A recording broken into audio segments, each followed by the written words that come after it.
Le matriarcat contre le patriarcat.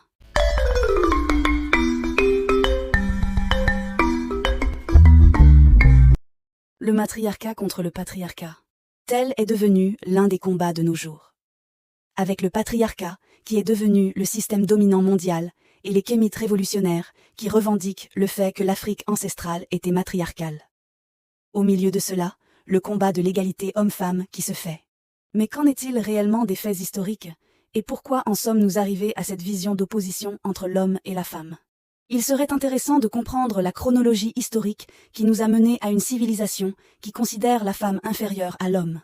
Dans les sociétés traditionnelles africaines, les femmes jouaient un rôle prépondérant dans tous les domaines de la vie sociale.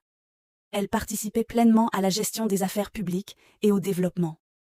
Le modèle domestique traditionnel le plus fréquent dans les sociétés africaines est matrilinéaire, hérédité par le lien maternel. Ils avaient érigé la femme en reine-mère au-dessus du roi, car le fonctionnement de la société était à l'image des rôles spirituels respectifs accordés à l'homme et à la femme. La femme était l'être spirituel rempli de sagesse qui est directement connecté à la source de vie de l'univers ou au ciel. La symbolique physique du fait que la femme permet l'incarnation de la vie sur Terre à travers son utérus montre explicitement cette connexion directe à la source. L'homme, quant à lui, est l'être spirituel connecté à la Terre, qui donne du mouvement et dirige la vie, les idées créées par la femme, d'où la force physique de l'homme. Le passage à la société patriarcale est né d'une influence occidentale et était lié à la maîtrise technologique des outils de chasse, de guerre et des moyens de production. Cela transforme les rôles sociaux, et les femmes passent progressivement d'un rôle social global à un rôle partiel et plus marginal, où elles commencent à jouer un rôle plus effacé. Les écoles coloniales, puis néocoloniales, vont socialiser différemment garçons et filles, les prédisposant à se conformer à leurs rôles sociaux préétablis par les perceptions propres aux régimes patriarcaux et capitalistes. Celui où l'homme est producteur et la femme consommatrice.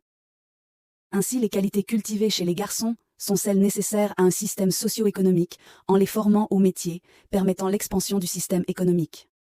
Tandis que les femmes ont une éducation plus religieuse, où elles sont formées à l'intendance domestique, dite fonction naturelle, faisant ainsi fi de leur participation à la production. Du point de vue politique et juridique, l'inégalité des sexes est validée par le droit, défini par l'Église, qui met la femme au second plan par rapport à l'homme, car elle aurait été créée, après celui-ci, pour être sa compagne. L'État colonial renforce donc l'homme chef de famille, et cela légitime le patriarche dans sa volonté de s'imposer à sa femme et à sa progéniture. L'homme devient donc l'interlocuteur et le représentant accrédité du pouvoir. Le patriarcat a donc amoindri la place de la femme et créé un système où l'homme est préétabli comme tout-puissant et la femme a un rôle plus domestique au service de l'autorité de l'homme. De nos jours, on constate toujours la domination du système patriarcal, mais le combat de l'égalité homme-femme a pris de l'ampleur, et on constate des changements majeurs dans les rôles sociaux de ces deux sexes qui sont de plus en plus égalitaires. Sans dénier le fait qu'il y ait encore des pays où la femme a explicitement moins de droits que l'homme, il est intéressant de constater que la grande majorité des pays ont déjà intégré la notion d'égalité homme-femme dans leur fonctionnement. Mais dans l'inconscient collectif, cette idée d'infériorité de la femme reste présente et donne très souvent lieu à des discriminations salariales ou dans les responsabilités au sein de la société, à l'imposition subtile d'un schéma de vie précis à l'un des deux genres. On se retrouve dans une situation où les femmes ont sur le papier plus de droits, mais en pratique doivent toujours se battre plus, éprouver plus que les hommes pour avoir certains postes, car la confiance ne leur est pas automatiquement accordée comme aux hommes. Exemple, cela crée toujours beaucoup d'étonnement de voir une femme à de hauts postes de responsabilité, ou présidente d'un pays, parce que dans l'inconscient collectif, il n'est pas conçu qu'elle soit à ces postes-là. C'est un combat de longue haleine, dont le bout du tunnel se dessine petit à petit, mais qui nécessite beaucoup de patience et de déconstruction. Alors loin des prismes de comparaison, loin de la vision patriarcale ou matriarcale, il serait temps de s'éloigner de la volonté de revendiquer une égalité entre les sexes, mais plutôt de repenser la complémentarité de ces deux sexes. Permettre à la femme de s'exprimer pleinement et sans discrimination, dans des responsabilités au sein de la société, familiale, professionnelle, politique, au même titre que l'homme. Sur le plan spirituel, les choses sont beaucoup plus complexes, et nous développerons cela dans le futur, mais nous allons vous donner un petit aperçu de cela.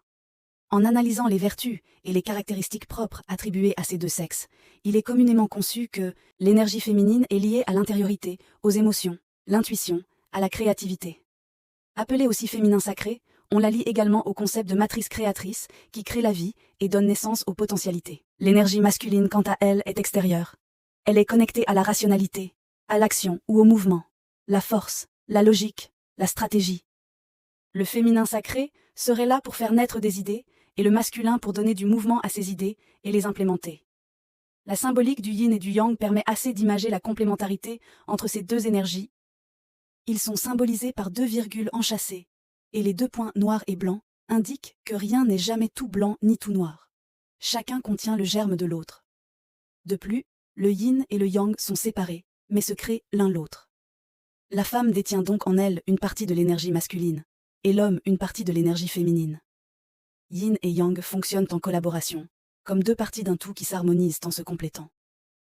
Si aujourd'hui on entend de plus en plus parler de la libération de l'énergie féminine, c'est parce qu'elle a été trop longtemps dénigrée et considérée comme inférieure. En conclusion, que la femme prenne sa place, que l'homme prenne sa place, et de surcroît sans esprit de comparaison.